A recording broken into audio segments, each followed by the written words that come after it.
Hola, hola, ¿qué pasa? My name is Whitney Modesta Cuyaso, and I am here in my conjuring corner as La Hechicera of Horror. And so this is where I create and conjure up art and sometimes makeup while I tell tales of folklore and ghost stories, tales of horror, and that's such an all these things that kind of inspire my little area here and what I like to discuss with you, the ones who watch and support. And I appreciate that. So let me just jump right into it. Today I am doing a pale look. I'm looking quite ghostly because I am here to tell a ghost story. And this one is a legend that is obscure. Like, it's not as well known throughout my home state of North Carolina, but it has its own form of respect. It's from a small town in Randolph area in Asheboro. So this is a story about a girl, and she is said to haunt the vicinity. Her ghost is said to haunt a local cemetery, and her name was Addie McAllister. So before I go into her ghost story, I want to talk about her, this girl. Who was she, and what makes her story interesting as a person before she was a ghost? So it is said that Addie McAllister, she was born on March 25th of 1881, and she came from a pretty large family. She was like the youngest of 8 children, and her parents were pretty respectable, wealthy figures from her town.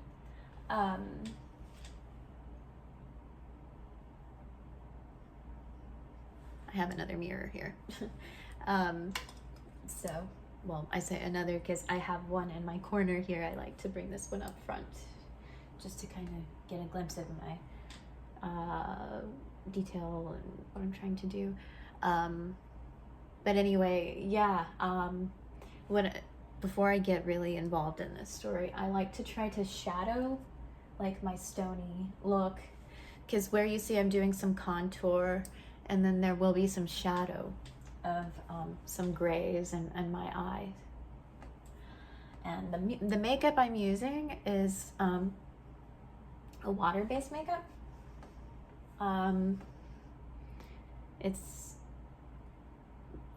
It's called Wolf Cosmetic Wolf Makeup palette, and it's so easy and pigmented, water-based kind of stuff. It's easy to move around. It's easy to do the color. I really appreciate stuff that can easily wash off. I almost debated on doing an alcohol-based makeup because that stays. It doesn't wash off. You have to remove it the same way you use it. Like you have to remove it with alcohol.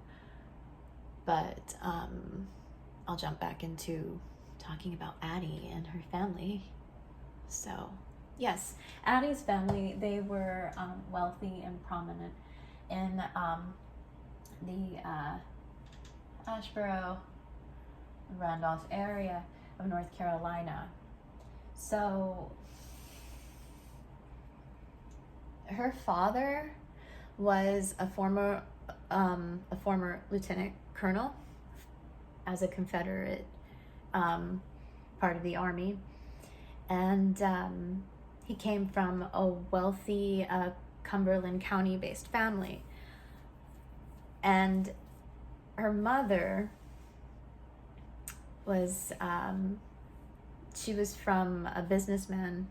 She came from a business family. Like, her father was named Dr. John Milton, but the family, Addie's parents, they were named Alexander Carey McAllister and Adelaide Worth McAllister. So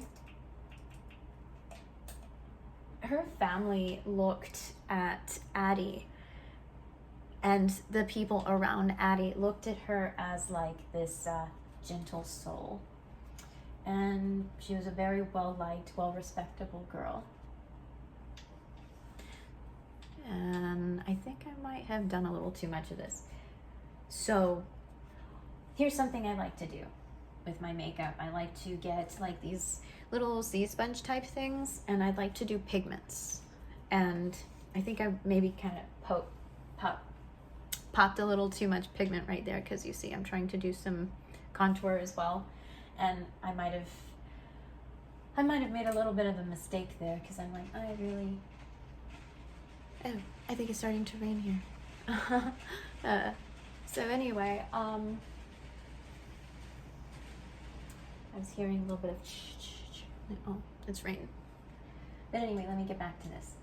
So, I'm talking about Addie and her family and this makeup. Right. So she was looked at as like this gentle soul. Like, her family and the people around her looked at Addie as this sweet girl, this sweet young girl, and she was very well liked by her community. And there are people in life that go through things, and you don't know what they look like, as far as, you know, sometimes how tough health can be. And I'm someone that can relate to that. I have a chronic illness, and I don't exactly know what Addie went through, but it was said that 6 weeks before she passed, she dealt with some health issues. It was a mysterious ailment, and she fell ill. And I'm going to, speaking of falling ill, sometimes, you know, when someone does get ill, you know, you will notice sometimes how dark their eyes get under their eyes. And so I think I'm gonna go ahead and darken my under eyes here. But sometimes you can tell if someone has health issues based on how their eyes look. Sometimes you can't tell. But when it came to Addie, she was very stoic. And her doctors were, and the people around her, they really marveled at how she handled herself. Like, it was said that before she passed, that she didn't complain about all of her misfortunes with her health. And so I definitely admire that kind of information, because as someone with health issues and chronic conditions of my own and chronic pain, sometimes I complain. Some days are better and some days are worse than others. As it's raining right now, I kind of feel that. I do feel some pain. And sometimes rainy days are some of my worst days. And it's really hard to gauge, you know, when my symptoms will flare so bad, and other days it's easier. And, you know, with this story and the way this girl handled herself, I feel like in a way I could relate to her, but as far as trying to be positive, trying to be stone hard about it, and sometimes it's not easy. It's really not easy. There are days when I'm like, I'm tough as a rock, I can do this. And there are other days when I just feel so tired and fragile. But I admire this girl. With the story that is said that she is so strong that she dealt with this and she didn't complain, I mean, should that have been true, then I admire that. And I know that's not much of a ghost story quite yet, but I'll get there. So Addie, I'm just talking about her as a person, not as a spirit, not as a ghost at the moment. But what's interesting is that I'm over here really dipping, like doing this blue, stone blue in my eye, and I'll try to break this up. Whew. And I'm knocking things over. Let me fix my stuff here. So anyway, yes.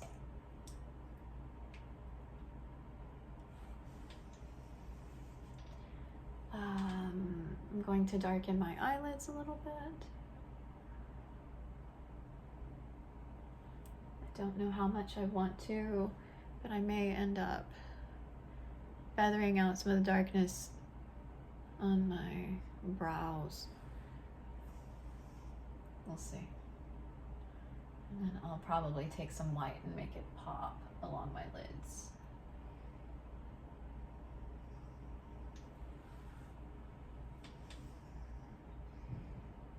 Because, you know, when you look at stones or statues, you know, it's, there's a lot of shadow that you end up looking at. I'm trying to, let me see if I can give my brow some shadow.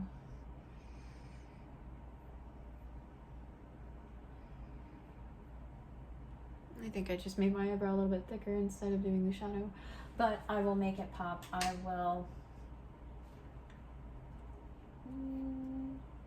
not that way, but I like this brush because I can.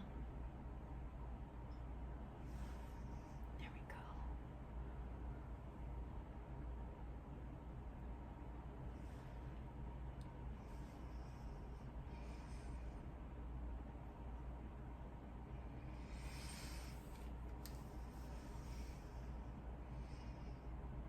Yeah.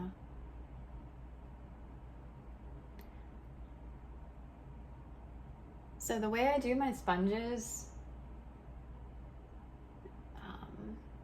like those sea little sponges that I like to use, those are things that I like to use when doing makeup on a film set.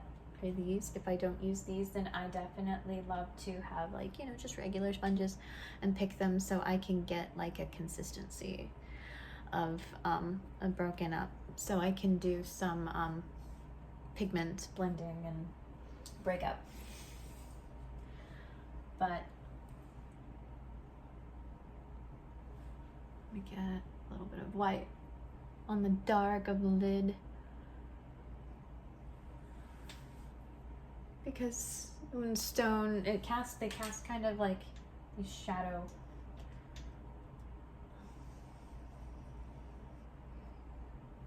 And I think I'll go under my jaw here. But yes, I'm gonna go ahead and do that, and then I'll go back with some white to pigment that.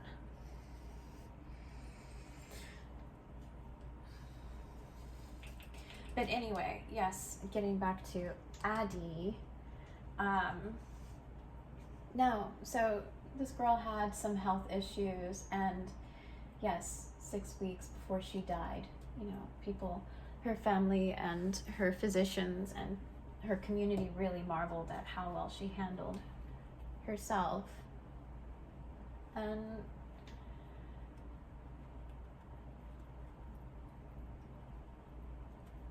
I'm sure with her being well loved, people have missed her to her passing.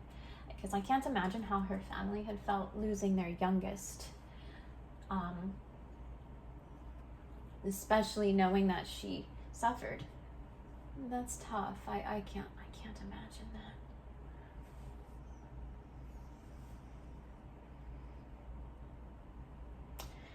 And what was interesting about and special about Addie is that her family, her father had a stone inquired and commissioned this gravestone for her. And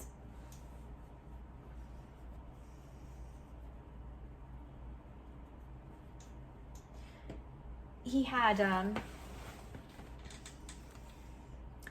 this gravestone, like a statue, and he asked for it to be commissioned from Italy.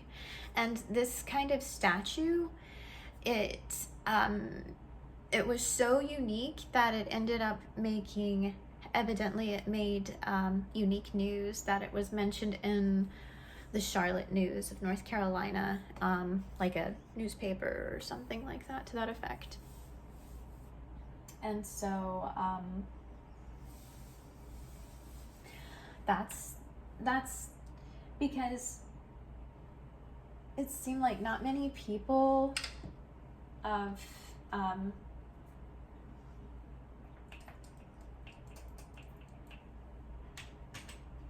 such a scale would inquire something like that, because talk about something that would be so unique that you're asking for to come from another part of the world, and it's being shipped, to the East Coast, to North Carolina. That's pretty special.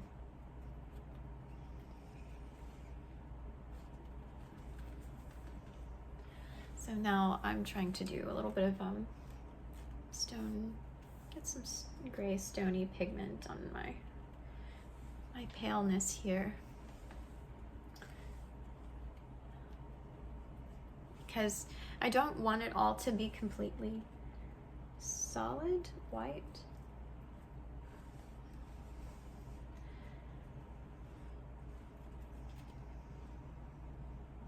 It's kind of hard with my face, but I can always come back and blend some white over this blue or blue-gray. But what I'm going to do, I'm going to take this gray, a little bit of the black, and kind of go under and create like a little bit of a contour, like a shadow. And I need to break that up a little bit as I bring it down, because I'm making it all black and I need to fix that.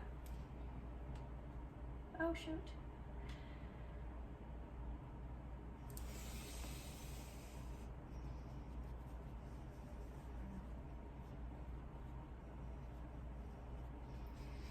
See, there's a lot of shadows when it comes to stone. And I'm going to have fun with that in my shoulders here in a little bit. But for now, I'm just trying to get this gray and pigment it here. But back to her statue.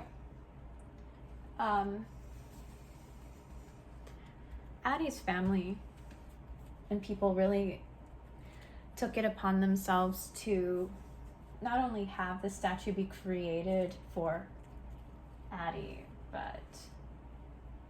and have that story. Soon after that statue arrived, people noticed, and there was something really beautiful about it, that you marvel at such a thing, something so unique that's brought, and it's not often that people would get something like that, because in the cemetery itself, that there is nothing else like it, nothing else like this stone there, because they were all pretty much, you know, what a gravestone would look like for most graves, pretty standard. But the story goes is that when her statue arrived, it arrived intact. But somewhere throughout the years, somewhere in time, the statue did eventually mysteriously lost its right hand. And I thought, you know, I thought that was kind of sad. So I took it upon myself. You know, I went out to the cemetery and I sort of explored and I looked. And I just felt kind of sad, and like it was such a beautiful statue. But I'll come back to that, because where there is some sadness, some people may say like there is some malice. So according to like local lore and ghost lore and the ghost stories there, that many believe that Addie plays in the graveyard, and people say that, oh, she can be seen playing in the graveyard, her ghost is there. But some people say it's a little bit more sinister than that about her, or rather obscure, is that she ends up not only playing, is she really playing, or is she just there looking for her statue's missing limb? But there is a story about a local girl from years ago in that area of Asheboro. It said that she took this, before it went missing, it was broken and it laid upon the grave, and the local girl took the statue. Like, she took the statue home. Not the statue, the statue's hand home. And that is where strange things and unfortunate events started to occur to this girl that was local. And she was so upset by the paranormal encounters that brought her misfortune that she decided to bring it back. She brought the hand back.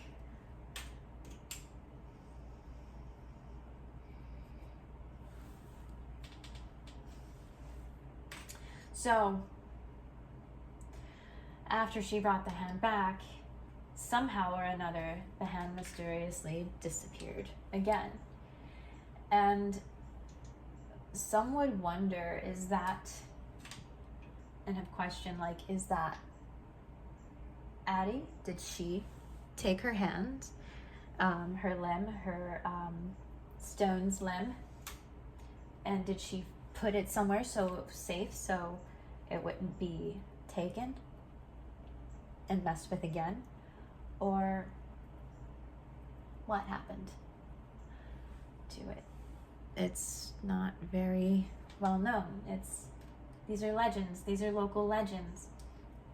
And I just was really taken to wondering a little bit more about it.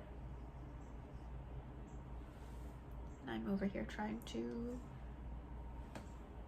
get a little contour going and some shadow in my nose.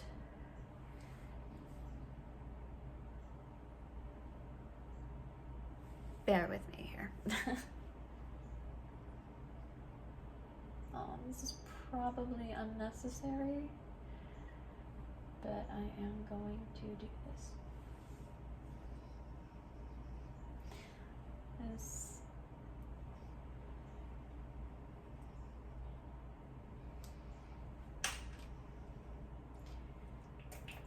this is kind of important here to do that.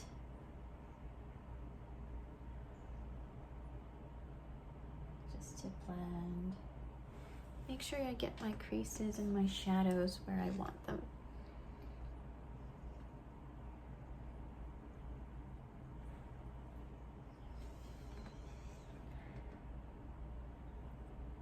That's not exactly what I wanted, but here we are.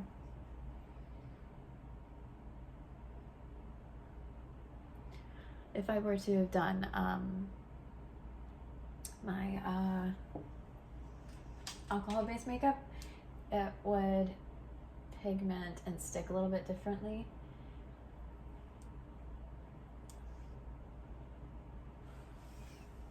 Because with a stone look, everything kind of blends. Like it doesn't separate the pigments all that amazingly. So I'm trying to really work with it while I tell this story. But anyway, going back to that local girl, people believe that Addie is the one that caused you know, those issues for that girl, those hauntings, or, you know, those strange occurrences and the unfortunate events. But if that were true, who could blame her? I wouldn't like someone taking something of mine from my grave either. What can you do? So anyway, here's what I'm going to do.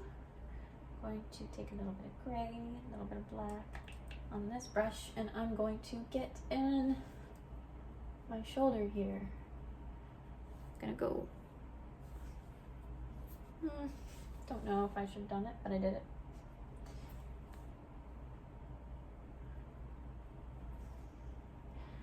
But anyway, with Addie,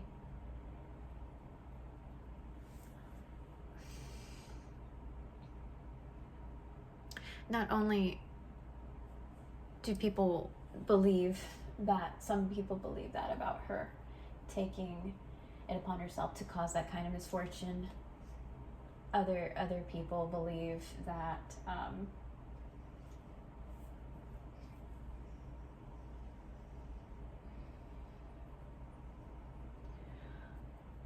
she was someone who would keep watch in the grave. Some people would say that they would see her or hear her laughing and playing, and some would say maybe she's somewhat of a protector of the site. I don't know. But then there are other sources that liked these kinds of stories. And speaking of people who like ghost stories, there's something really cool about this one. Others say, you know, she is someone that kind of keeps a lookout. If you've seen Disney's Haunted Mansion, you know how in those stories people would say, like, they would turn their heads and they would look around and that sort of thing. Some people would claim that they thought they would see her statue move, like turning her head and all this crazy stuff.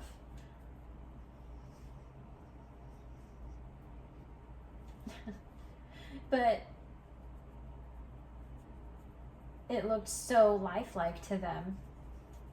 Some people would say, like, oh, she turned her head. Oh, she moved. Like, she comes to life. She comes alive. This statue comes alive. Does this ghost girl really make her statue come to life? People would find that really interesting in stories, and I find that kind of thing pretty entertaining as well. Because it makes me think of Disney's Haunted Mansion.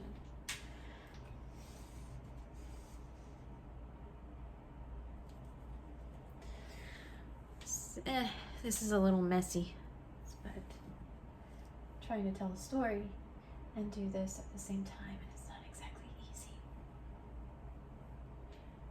Because I haven't done a full makeup on myself in a while, and I'm trying to give this kind of look. I'm trying to get my shadows and everything kind of play.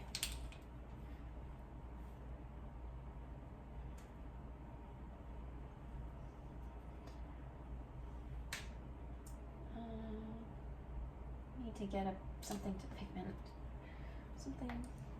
Get a sponge here. But back to, there we go. That's much better. So I'm trying to kind of cover a little bit.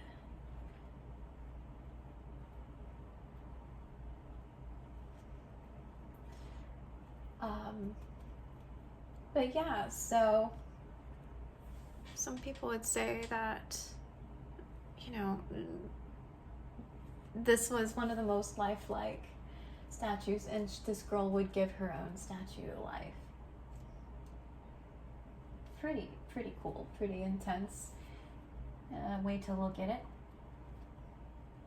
Any kind of story like that.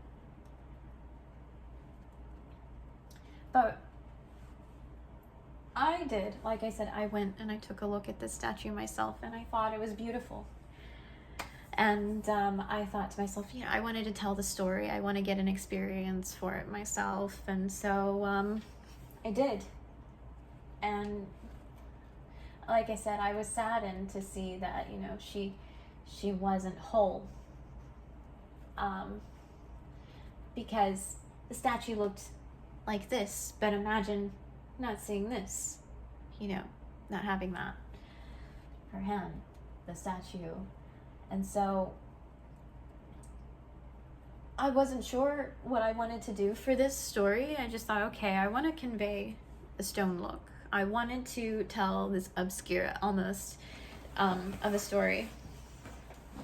And then there's someone, a friend of mine, who also tells stories. And so she likes for people to recommend her places. Oh, and I dropped my sponge. And so I reached out to this friend of mine, this person that I had befriended because of, you know, I enjoy her content, and she tells ghost stories, she tells local legends, but she does it in a way with a gift, and her gift is mediumship. And so I decided to say, you know, I sent her a message, and I recommended, you know, because this story is so unique and it's obscure, I sent my friend Amy, I sent her this story of Addie, and I recommended it to her for her to check this place out, see what she could get. What's the story to her? What's the meaning to her? What can she gather? And she went there, and she investigated, and to her findings, to her experience, she had said that a lot of the same things I have mentioned, you know, but she said when it came to the legend, she picked up on, as far as haunting a local girl or making the statue come to life, she said that she didn't do those things. If anything tormented such a person, it wasn't her. It may have been something else that did that to that girl. And what was really interesting hearing from Amy, her she said, and Addie had a message for me, and I thought, oh my goodness, that was really not something that I was expecting. And she said she wanted me to paint her. She wanted me to paint her whole, and I thought, okay, I'll respect that. And so I did. Right here, I did this artwork. I decided, okay, I like that idea. I want to give that and respect that. And so I did give her a look of being whole. So I painted this in gray tones and ink and my brush pens. So I painted like that with my brush pens. And I gave her that look of being whole. And so thanks to Amy at Ghost Storying for telling me, giving me this idea, this message. And I love it. I like to respect the dead. And when it comes to respecting the dead, I want to also convey something about cemeteries, that when I go, I have my way of respecting the dead as well. I like to leave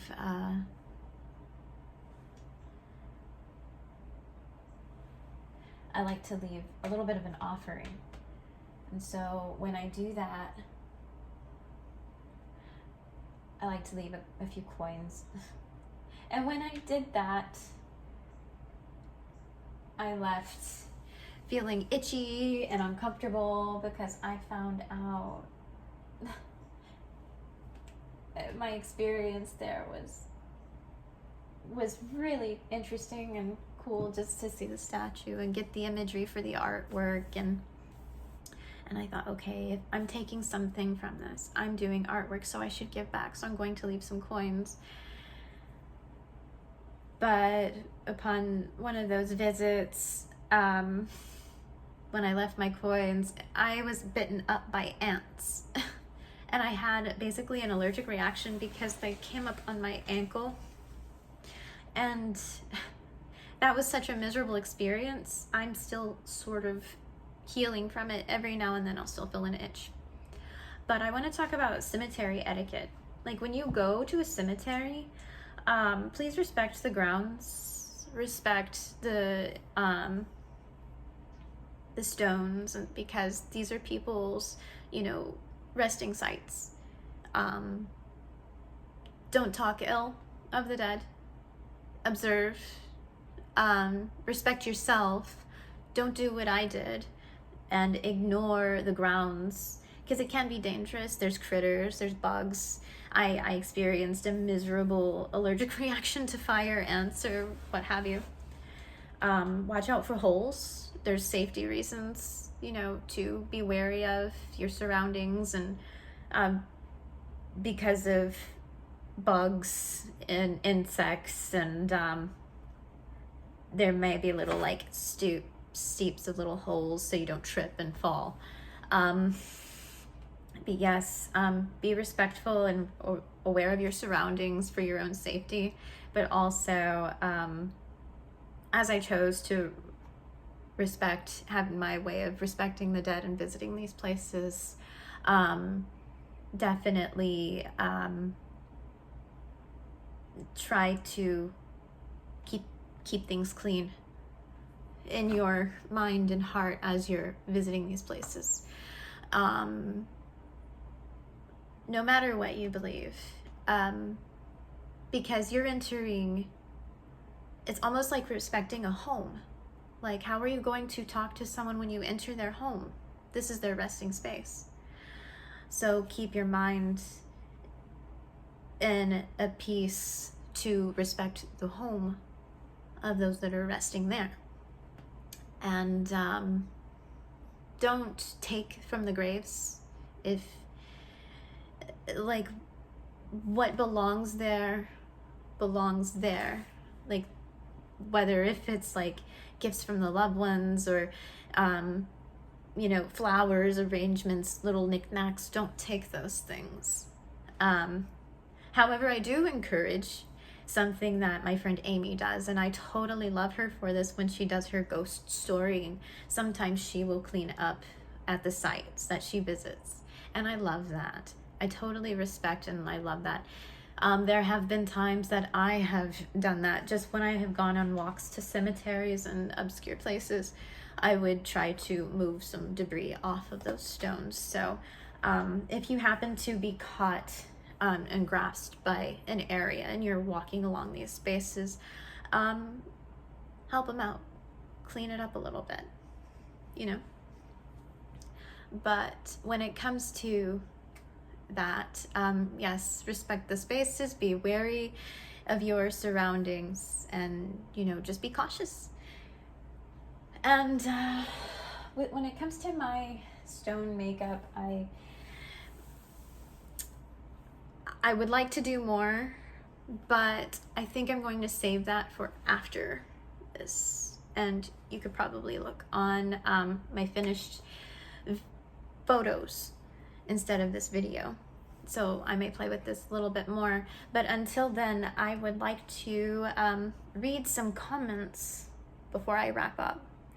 And this is something I've never done before, but my previous video had quite many reactions and comments I'd like to address from my Gray Man, Haunted Hurricanes, The Ghost of the Gray Man. So I have one comment so far from someone who listened to me while I was part of Gruesome's Classic Era podcast. Joel Shadile says, I absolutely love these. Miss hearing you on the podcast. Hope you're well. And thank you, Joel. I miss the podcast as well. However, I've had way too much on my plate to participate. Thank you for watching. And then I have Gail Ice at Gail Ice. Oh shoot, no, don't leave. Okay, so I'm clicking as I'm speaking, and I guess it did leave. So there is a comment I'm trying to get to. It was Gail something. But anyway, I appreciate the feedback. That's the most comments that I've had on a video was my Gray Man video. And I encourage anyone who watches me, you know, if you have a story, to come to me and drop a message or a comment and say, hey, I would like to hear your take on this story. And while I wait for that comment to load, I'm going to go ahead and say, while you're on YouTube, and if you're into ghost stories and the paranormal, shout out to my friend Amy Shuford at Ghost Storying here on YouTube. Go give her a follow if you're into that kind of thing, because she's pretty sweet. She's really incredible. So it's Amy Shuford at Ghost Storying on YouTube. If you can see it, it's right here. So anyway, my friend Gil, he says, great episode. I have a friend who saw the Gray Man in 1989, right before Hugo hit. He lived in Charleston, and every house in his neighborhood suffered from some sort of damage. The houses on either side were destroyed. Their house didn't receive any damage, not even a roof shingle was out of place. That's pretty crazy. So thank you, Gail Ice 5042, for that comment. That's incredible. And thank you for that. And then Ghost Storying Amy, she's left a comment, and she said, I heard the story growing up. We had a book called Ghosts of the Carolinas. The picture always used to scare me. Laughing out loud, I think your drawing captured the essence, the mood of the tale. I'm gonna have to watch that episode of Unsolved Mysteries. I've probably seen it too, I just don't remember. Thanks for sharing your storytelling and art. Likewise, Amy, thanks for sharing your storytelling too. And then my buddy, Tim Lopez, he says, interesting, thanks for the video. Thanks, Tim, I appreciate you. So, yes, I think what I'm gonna do, if I wanna add more stony kind of detail, follow my sites and socials. You'll probably see a little bit more detail there. So until then, this is my stone shadowy kind of look. And I have a little coat to wear. Well, it's not really a coat. But yes, I'm gonna wrap up. No pun intended. So I'm getting my jacket on and tuck my hair back. And yes, follow me here on YouTube. Like, subscribe, share, do all the things, and tell me what you think. At my link tree is www.linktree.com/Whitscraftngore, and here is my YouTube, La Hechicera del Horror, at Whitscraftngore. Yes, I have a hard time rolling my R's sometimes. But yes, here I am. And yes, give Amy a follow if you're into the paranormal and ghost stories. And here I am. And thank you. Thank you so much for staying for my look and listening to these stories. Anyway, have a good one. Adios, amigos. Until next time.